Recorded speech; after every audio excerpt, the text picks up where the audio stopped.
G'day and welcome back to Torment Thursday. It's time to actually get into the city of Sagus Cliffs. Or Sagus Cliffs? I'm not sure what the pronunciation is. There is no guide provided with this game. So last time we surrendered, got ourselves knocked out, got ourselves transported to the Order of Truth because someone wanted to talk to us. Well, actually, they just wanted to know who fell, and then when they realized who it was, well, in their opinion, they thought we were the Changing God rather than a cast-off of the Changing God, and, yeah. They were like, oh, hey, no, I like you, I want you to help me, and then I'll be willing to help you. So we'll see how we go.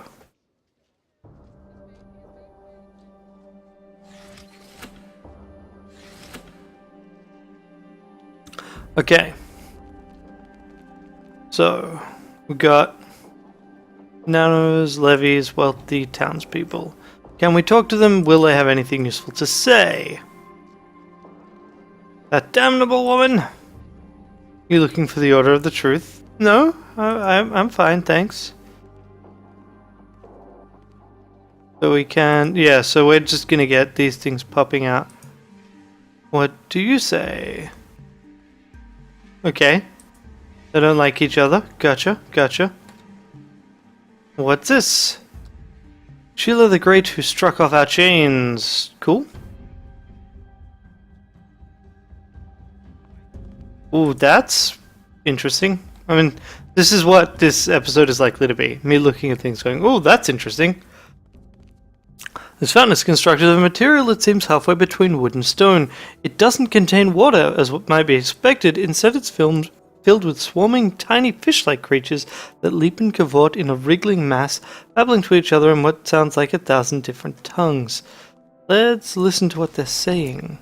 You fold your arms and listen intently as the fish babble at each other. I guess it's meant to be as. It sounds like a cloud of nonsense syllables mashed into baby speak. Let's keep listening. The fish-like creatures continue gibbering. And, yep, okay. Sure, let's try and catch one. Using speed. Success! You deftly snatch a single fish from the glistening, tumbling flood. The bubbling mass of remaining creatures squawk together in nonsensical outrage. Examine the woodstone fountain. Unfathomably old, even still, the details are crisp and exquisite. A large-headed being paces the rim, holding a chalice in its claws. A flock of many winged birds soars through the stone-etched clouds at the structure's base. And if you do it again, do we get the same thing? No, you're struck once again by how old and perfectly preserved the fountain is. There's nothing that's changed with the listening? Nope. Cool. We go to our inventory. Which does take a little while to load. I probably will need to rest soon because I am running low on stats. I've got a once per day power to rest, so I can do that. So the jelly. Got this squirming fish-like creature and it gibbers. It's not like... What happened? Why did it vanish?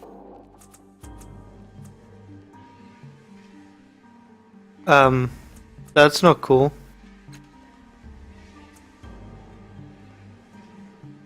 Well, I guess it's gone forever. A shutter star. Okay. It's not like I equipped it, although I do want to equip it. This is 3. And this is 3. With a shorter range. Because I don't actually have great stuff. Did I accidentally hit drop item when I closed it? Maybe I did that. Oh well. Let's see who else we can chat with. This is like an item thing? And it's going to reload the inventory, which, yeah, definitely not something my machine is happy with. Not even vaguely. I'm pretty sure that taking this stuff is going to not work out well for me. Maybe not.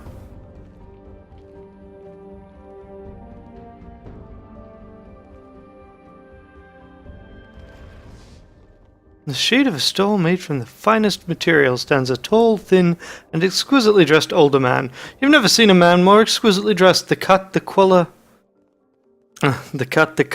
and quality of his clothes are a symphony of harmonious coordination, while the expression of benevolent condescension he gives you seems as if it would more be home on the face of a king than a seller of clothes. "Good afternoon," he says. "I am Haberdasher Sengelin. Welcome to Sengelin's Fittings. How may I be of service?" "Tell me, what you sell here?" "We sell the finest city wear for discerning men and women, as well as quality armor for those traveling to less civilized locales. If you're a citizen of the city, we can also offer you our exclusive Glyphs collection, the best of the best for the best." He clears his throat and directs your attention to a well-dressed mannequin wearing the badge of an employee of the city. "It is also our honor to have been chosen to provide the city of Sagas Cliffs with the official badges worn by all properly credentialed city employees. You may trust in their trust in us." "Can I buy an official city badge?" "I'm sorry to say that city badges are not for sale. They're given to duly elected or appointed servants of Sagas Cliffs, and it is illegal for me to give them to anyone who does not work for the city. I would be breaking the law." Let's just try lying to him. Oh wow, okay. Actually, I've just been made Undersecretary to the Overseer of Executions. I guess the letter of commission hasn't come through yet. It's not a problem, is it? And I failed. I'm terribly sorry, sir. Normally I'd take you at your word, but in matters regarding city business, I must be exceptionally cautious. I'm afraid we'll have to wait for the paperwork to arrive. Tell me about Government Square. Let me think. There's the Council Tower over there, and the Order of Truth, and you can't forget the Red Ticket, the walled courtyard on the edge of the square. Or are you curious about our fountain here? Tell me about the fountain. One of the stranger and more poignant attractions here in the square. The creatures in it are called jellies. They chatter in 1,000 dead tongues. The priests say a new jelly is born each time an old language dies. He shakes his head. You could listen to them for a month and never hear the same language twice, or understand a single one. Tell me about the council building. A building ancient beyond reckoning, its roots go all the way down into the forges in the underbelly.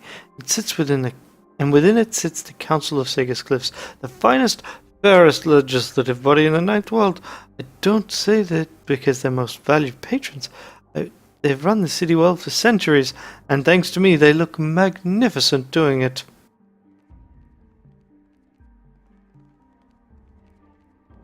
What can you tell me about the Order of Truth?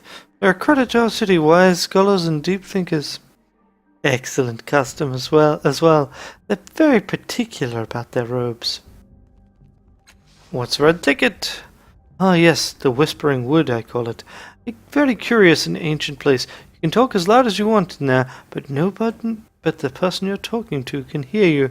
It's often used for secret meetings and the like. Wacky. Let's go with something else. What do you know about the people here in Government Square? I'm not one to gossip, but if you insist, who do you wish to know about? Let me ask about something else.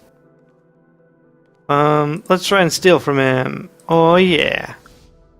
Whoa, nice! Critical success. Plucked a badge off the mannequin. Got a badge of office and everything. I don't know what we'll do, but seems good. Seems decent. Please do come again. Okay. Brief rest. This would allow us to get back 2 to 7 speed points. I think I'm going to use it. Boom, 4 speed. I guess you don't actually get to pick. Ah, yep, it's assigned to the lowest first. Gotcha. I mean, she can rest as well. What? Can you tell me about Koro? He's a knave and a blackguard, one of the best when it comes to Numenera. The absolute best, of course, being myself. In this reality, he killed you, didn't he? More for scientific inquiry, but it never harms someone newly born. Generally, they don't have the fortitude to make experimentation worthwhile. What about the Order of Truth? It's not normally a mausoleum, for one. It's a place of science, of inquiry, of searching for a way to shake the chains of this world. This world has bound us with, and maybe, someday, even cut them off. Every person there has a spirit of an adventurer. Some, he continues in off-air manner, like our erstwhile Allegan, simply don't have what it takes to voyage to the depths required by intelligent human endeavor. What do you think we should do next? Yeah, we should go do the reef. I didn't actually mean to do that one. Well, we shouldn't do the reef. We should explore the city. And no one else is doing anything. What's your story? Oh, you know, this and that. Lady raised in higher society becomes renowned intellectual, goes on to humiliate her peers, etc. I am, of course, exceptional, but my story is less so. It would bore you to tears, no doubt. What did you study? Oh, everything. Everything I could get my hands on. The skies, the earth, the water, the secrets of life itself. She smiles fondly at a memory she chooses not to share. Then, one day, I came across the theory of alternate worlds. Not merely those that came before, but those that exist now and which continue to exist. I rather think your sire may have something to do with it. Needless to say, it became my main point of study, and here we are. Perhaps there's something you can teach me, child. We shall see. How'd you meet Allie? The look in her eyes hardens. That is not a tale worth telling, or not here at any rate. The man has friends in the city yet, and we both have our reasons for wanting to conceal the past. I advise you to let it rest. You catch a flush of green beneath her eyelashes as she lowers her head demurely. For now. Ugh. Just hearing his name gives me hives. I don't want to think about that. That's all I wanted. Let's go. Okay. So, map. Wait for the map to load. So, this area is not actually that big. We will continue to explore it. Close, I guess. Escape does not close it. Petitioner, council clerk, levy.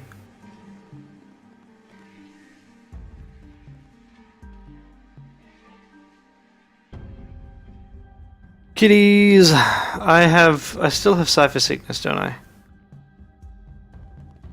Yeah, so I should not be doing that. I should be palming one of these off. Probably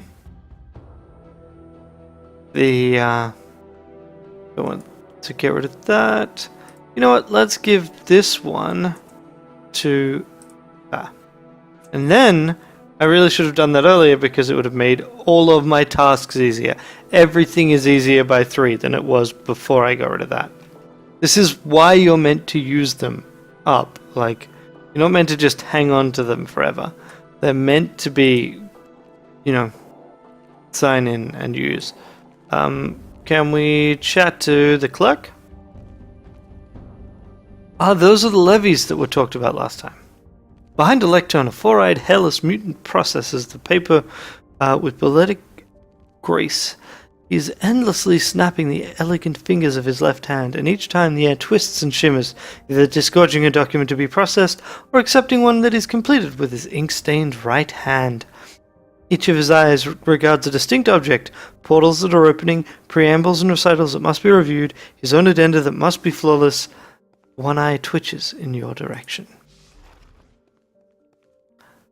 Exaggerated scorn twists his mouth, and though the eye remains fixed on your face, he gives no verbal acknowledgement. The closest he comes is a faint sigh. At last, after shunting half a dozen more documents to some distant cubby, he condescends to speak. You must, of course, wait until the council's matters conclude. His quarter gaze leaves you, his face returning to its former equanimity, and he continues his work, showing no evidence of slacking, let alone concluding. Let's go with... I assure you that my matters... I have no council business to deal with, but whatever. Let's do this.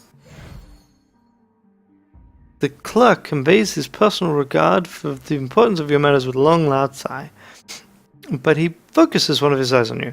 Very well, very well. Let us weigh the worth of your needs, shall we? I'd like to talk to you about paperwork. A faint sigh is the only knowledge you receive. What exactly are you doing with all those papers? Clerk shakes his head at your ignorance. I'm taking them for where they were to where they must be by bending space between as they pass through my lectern. I assure you they are properly prepared to the body paralytic. I serve as heart, kidney, and nervous system all in one. But, he snaps his fingers, opening a portal and flicking a scroll through it. Before I undertook this role, the council employed layers and layers of logothetes, scriveners, registrars, and couriers, each corruptible, vulnerable, insular. The Memavira's tendrils grow through the cracks in that teetering edifice. But now there's only myself. Had I not come to this office, I wonder who would rule the city. Tell me about how they're kept. By me. He answers, yep. General questions.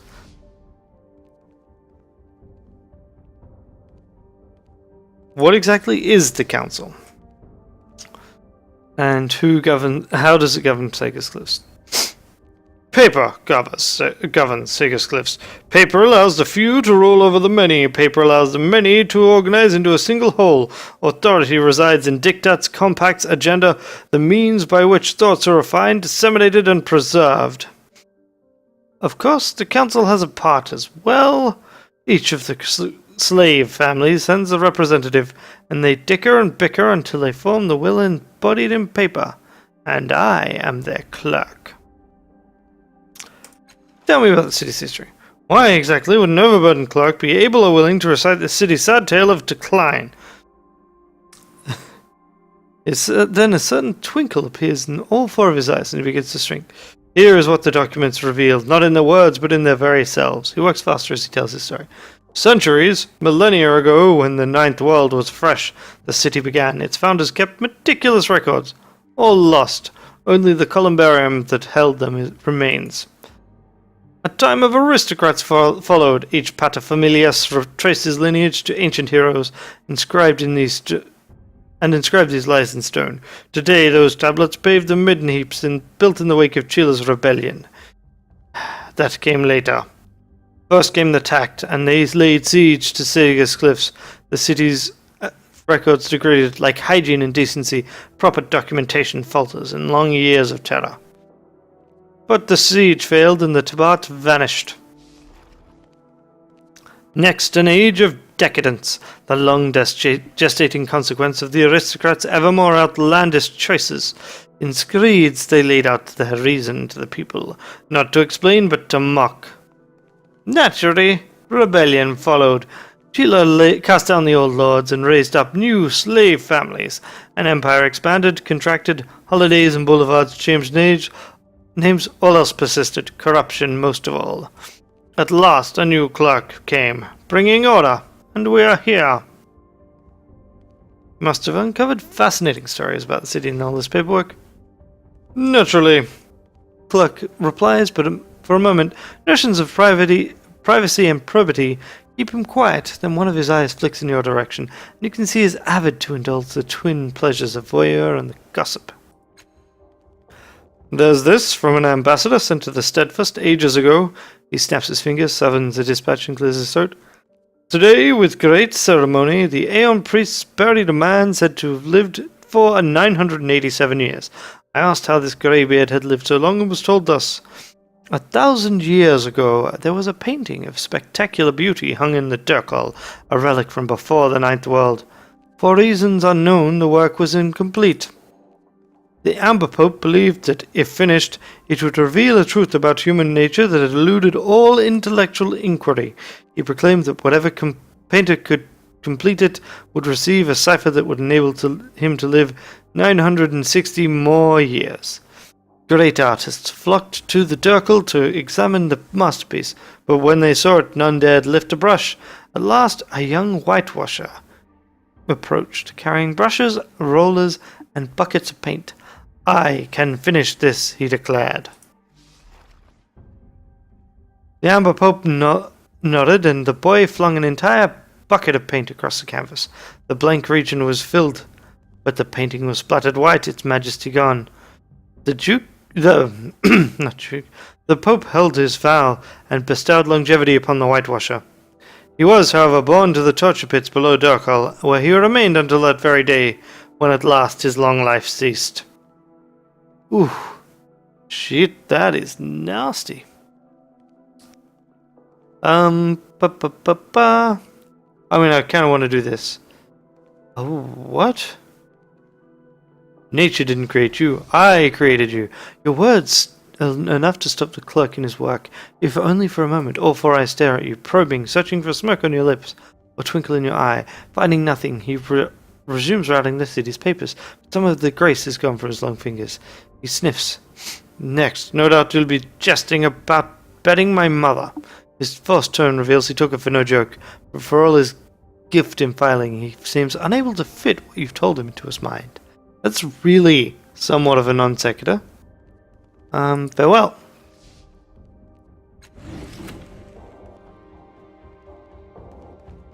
Alright, you! No. Not you. You! Sigan. This woman is dressed much like the levies who flank her, but unlike them, her expression is sober and alert. Her hair is cut short, the corners of her eyes wrinkled with crow's feet. A little swarm of mechanical drones circles her, buzzing messages in her ears. She whispers replies in return, and every so often one of them whisks away, disappearing into the city.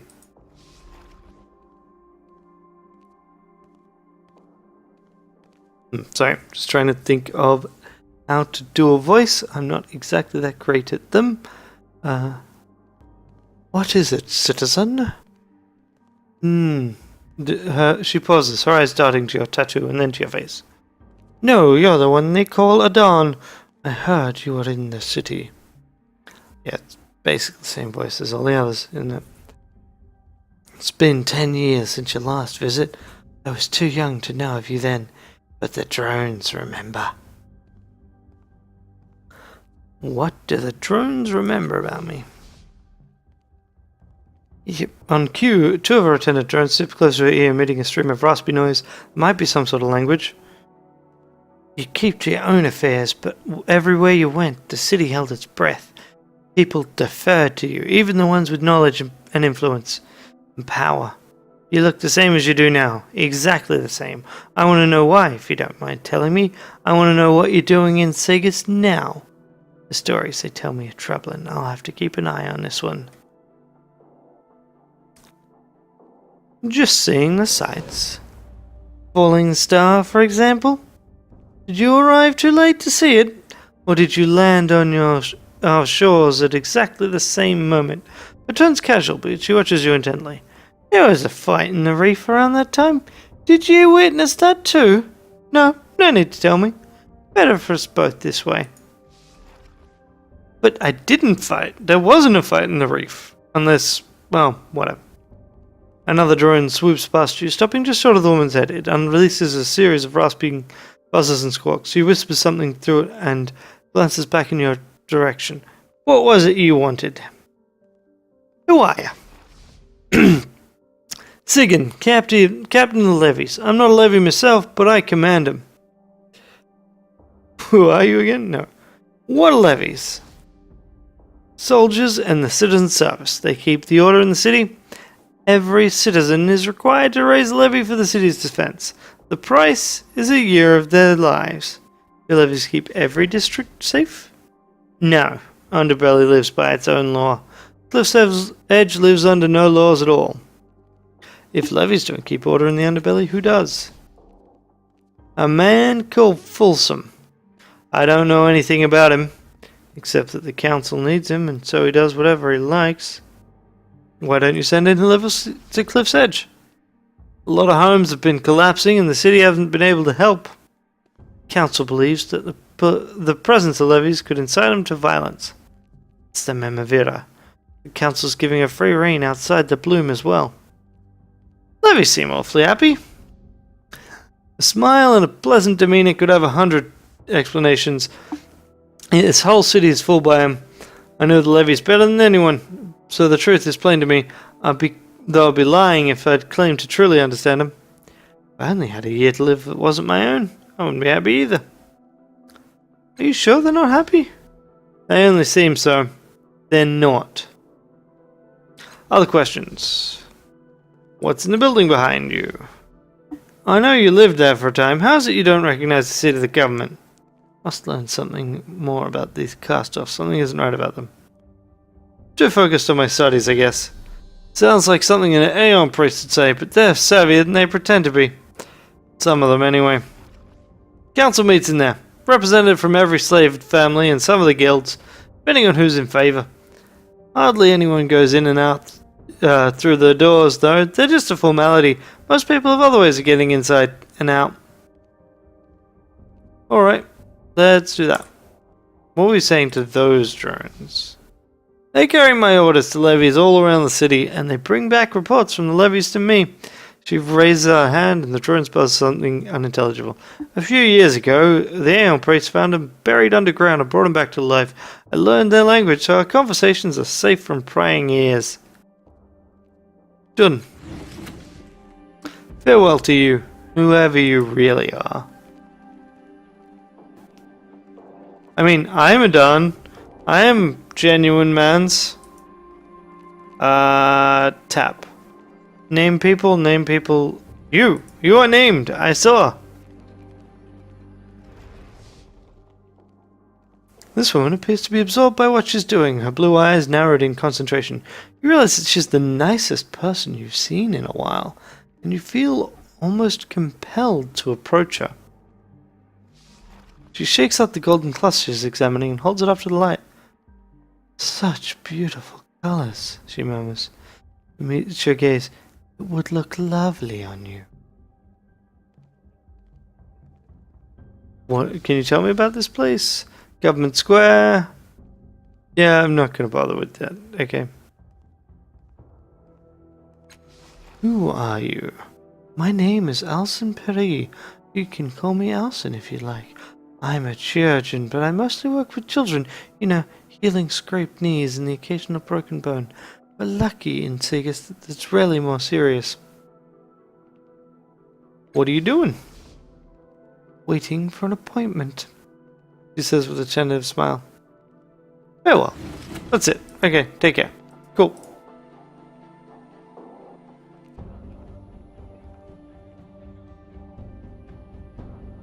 I'm kind of expecting this to be another mishmash of styles. Hello? Yeah, that's the red ticket. Let's just look around.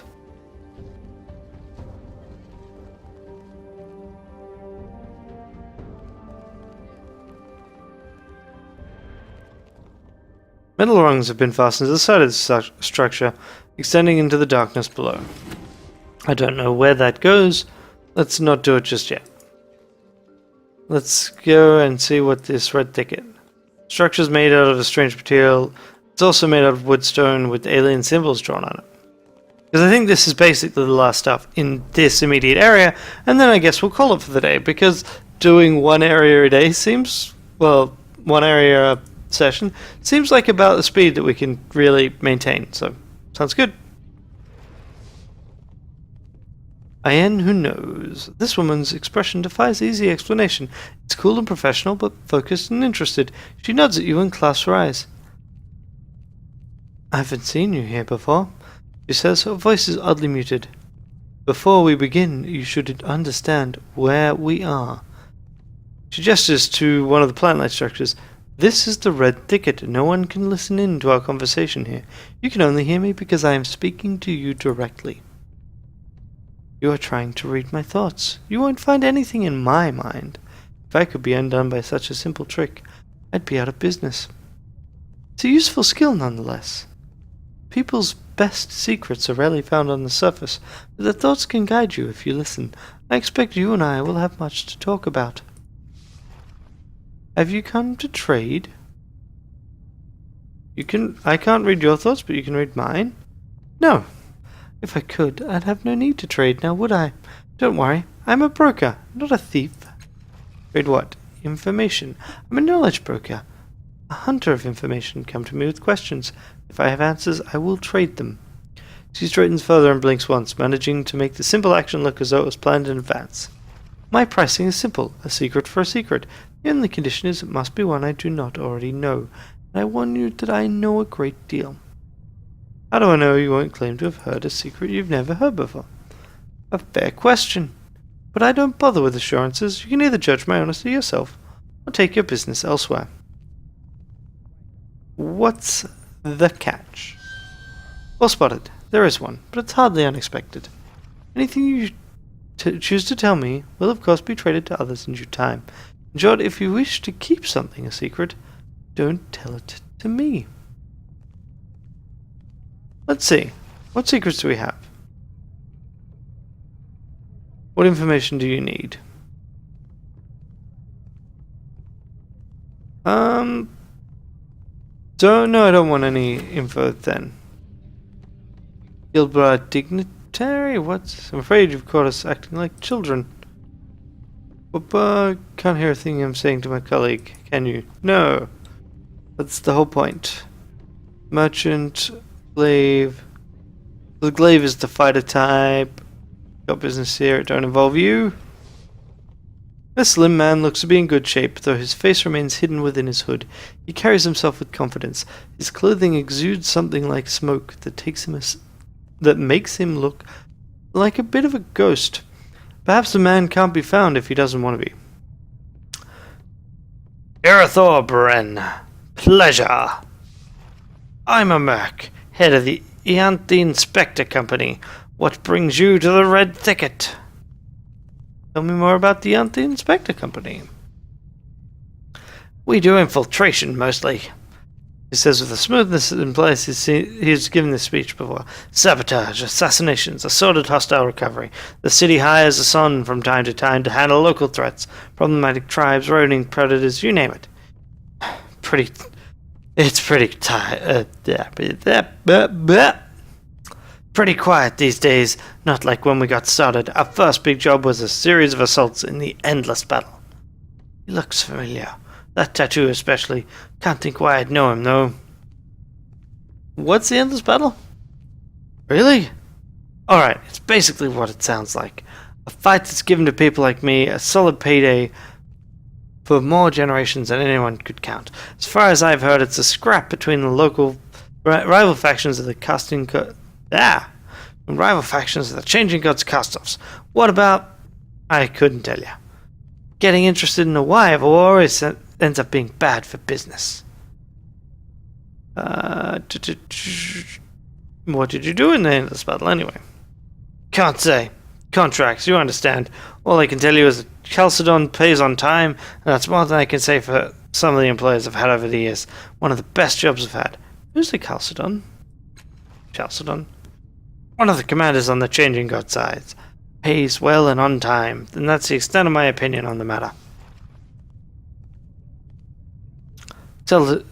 My turn for questions. It's not just the tattoo that gives you away. I know you, don't I? From where? We fight together? Fight each other? What is it? Tell the truth now, I'll know if you're lying. His thoughts don't tell me anything. I'll try the direct approach. Can you read my thoughts? The only way you'd know that is if you can read mine too. Useful, isn't it? Now you know why you shouldn't try to lie to me. So where do I know you from? Let's try and remember. You focus on the man, his features open in your mind. Can we trust them? You hear yourself say, your voice viewed at my ears. They're mercenaries. Of course we can't. Your companion replies. That's not what I meant. Can we trust them to finish the work? If not, kill them now. There's no time for uncertainty. Well, are you going to tell us how we know each other or not? I was also in the endless battle. Say no more of it. Should I known with that tattoo and all, my curiosity does get the better of me. What's your company doing in Zegas? Negotiations. I'm between meetings with a few council reps. They might want us for some ongoing work. Bit of a bidding war going on right now, to be honest. We're in demand. So long as all sides are interested, the strongest will prevail, as it should be. Okay, that's pretty cool. It's a pretty cool space. You can definitely see why people do things. If we talk, can we talk to the ambassador? Oh, now, please. Yep, that's cool. And yeah, I can see why that space would be really valuable. The question is, do we go... Where do we go? Where do we go? In fact, I'm not sure. We didn't go up here, actually, so we should do that. Before we do anything else, we should actually have a look-see up here, see. Ooh. That's... Yeah, I'm glad we did that. Let's look at this gateway. Huh? It's, oh, right. The symbol's misplaced. Power still flows through this ancient machine. A brassy heartbeat pulses within it, just at the edge of hearing the tiny bubbles orbit the entire structure. Not bubbles, holes in space. Let's examine the device. Your hands slip over the cobbled together components and greasy cables. The buttons are warm from frequent use. It's a strange contraption, this machine. Clumsy but deft, amateurish but masterful. Only a brilliant mind could have melded so many disparate parts into a functional device. This device was used, though you don't fully understand how, to generate a field that unmoored everything from within time itself. Your fingers scrape a rough patch. Lifting them, you see a circunate symbol etched into the side, like a maker's mark. Let's look through the orbiting holes. Cipher sickness, minor. Okay. Just got a cyclonic cube. Let's leave it alone, because I don't want to hold a cyclonic cube.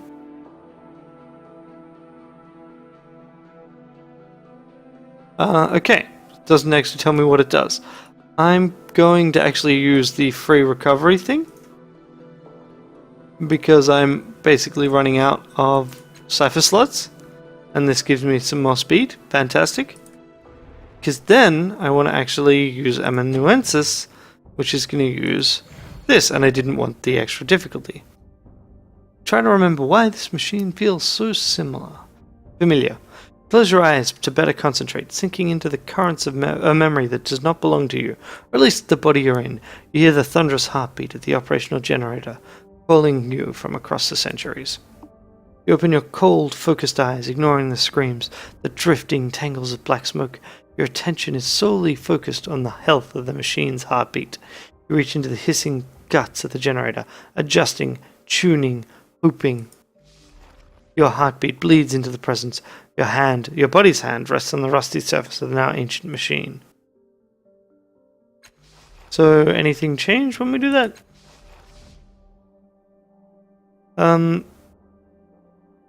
Yeah, okay. Cool. Sizzling beam shoots out of a hole and strikes you dead in the eye. It doesn't hurt in the slightest. Instead, your mind is briefly filled with the mouth-watering image of a slab of grilled something, the chummy tones of an advertiser's sale pitch in a language you don't recognize. Okay, let's have a look at this machine. Towering above you is an enormous archway of metal and synth. Energy pulses through the structure, spilling from thin, transparent panels in subtle shades of golden cyan. And let's have a look at it more closely. It appears to be dormant, but very much alive. The archway emits a low and constant hum just at the edge of your hearing. Across the top, illuminated words are inscribed. The House of Empty Time. Heavy rope-like cables connect the archway to this strange generator nearby. The workmanship of this device is quite different from that of the generator. The generator bears the mark of a brilliant mind connecting technologies in a weird and unexpected ways. The archway is merely clever. Like a gifted student imitating the work of a master, you expect it owes much of its functionality to the generator from which it draws its power. It also seems to be a more recent construction. Try to activate it. You scan the archway, looking for the parts that are accessible from the ground. You don't see anything that resembles a control switch. Finally, you give up your search. If the archway can be activated at all, the method is unclear. Okay, so that's pretty cool and something to come back to. So at this stage, it's just, where do we go? Do we go down? Do we go along? Do we go over here? I think we go down. And if it leads to a loading screen, we come back to it next time. Alright, that just says Order of Truth, that's fine. Let's go down the side of Order of Truth. Climb down. This doesn't lead to a loading screen though, I'll be pretty surprised. Alright, so that has been a Torment Thursday for this week. I hope you had fun. I have had fun exploring. It's not a huge amount of progress, and we did things that we didn't really have any real purpose to, but because we could, and that's as good a reason as any. So, until next time, have a fantastic day. Bye.